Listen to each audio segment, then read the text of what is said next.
In today's video, I'm going to share with you just one swing thought that you could take to the golf course next time you're out playing that's definitely going to transform your short game. Very, very simple. Make sure you check this video out.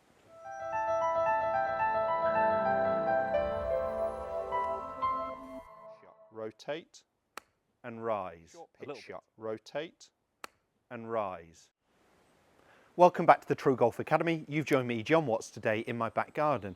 I hope you guys are keeping safe from the coronavirus. That's why I'm in my garden filming this rather than out on the golf course. And if you haven't seen one of these before, filming daily content on my social media channels, Monday to Friday, well worth checking me out on there as well.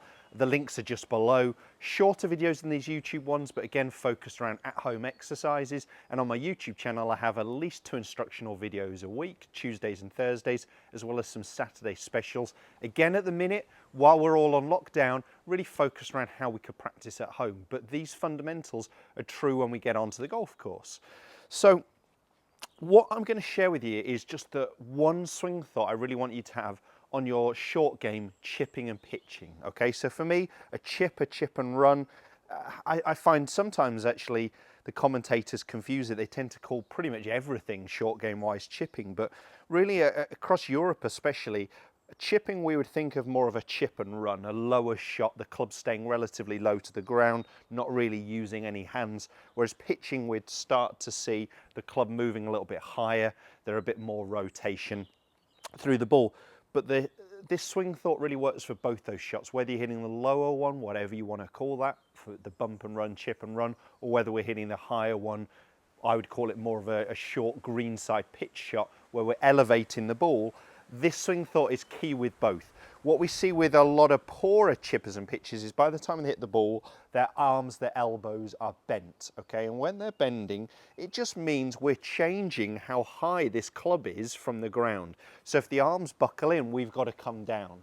And that makes it very difficult because there's more moving parts, there's more to go wrong there. What we really want to see at impact is we want to allow our arms to reach actually full extension. We want to actually get our arms to straight by the time we hit the golf ball. Not tense, but straight, not into a bent position here. So we want to allow room for arms to extend.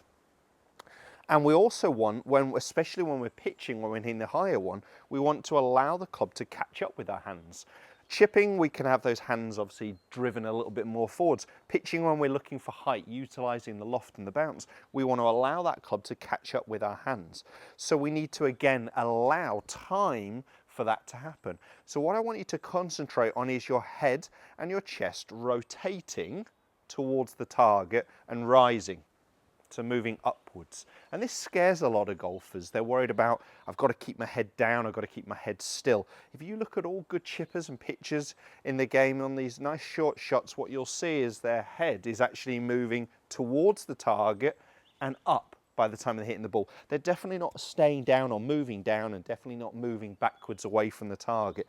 Their head is moving up and forwards and it's allowing room for the arms to reach some extension. And all I want you to do while you're at home is see yourself. I can see my reflection here in my patio windows. And all I'm trying to do is fix a point on my head and try and get that feeling that my head is rotating and rising, not staying down and still, okay? Or worse, still going backwards. Allow your head to go up and forwards and you'll still be able to contact. I'm making nice shallow divots, contacts on the grass here, allowing room for my arms to extend, okay? So that even if there is a bend here of the trail elbow for a longer shot like a pitch, the arms are reaching almost extension by the time I'm down to the ball. To do that, my head, my chest has got to be moving up and forwards, rotate and rise. That's what I want you to think of, those 2 R's, okay? So let me just quickly hit one. I'll hit a little short pitch shot, rotate and rise. A little bit too long. I've just set a target out here, but it's only about 5-6 yards away. But that strike was fantastic. Rotate and rise. That's exactly what I'm looking for. I feel tall, head and chest feels like it's gone up. The bad one, people say, why would you show the bad one? You know, you need to really understand the difference between it. But the poor one for me would be body is under rotated, head has stayed down, the arms have had to buckle in to stop me hitting the ground. So allow room for your arms to reach some extension. And even if I was hitting a little chip and run, a bump and run, I still want that feeling, my head and chest moving up and forwards, definitely not down and back. If you're someone who's been struggling with your short game, I'm sure it will be down to this sort of movement where your head is staying down too long, the body isn't controlling this movement. We're trying to take the hands almost quite passive with a chip and run, a little bit more involved with a pitch. But it's really the movement of the body that's the key part here. The body is rotating and rising, and these contacts are nice, very shallow divots. If you look at great chippers and pitchers, very shallow divots on these short greenside shots. You won't see them digging at the whole area up here that we see with a lot of amateur golfers where they're burying the club into the ground. Really focus on the body and the head, rotating and rising. If you can see yourself in your reflection in the mirror, or perhaps get yourself on phone and you can draw a circle around there, you can see what you're doing. And I know that one swing thought is really going to transform your short game for next time you're out on the golf course. If this has helped, hit the thumbs up, share it with as many golfers as you can, and make sure you subscribe to my channel for free.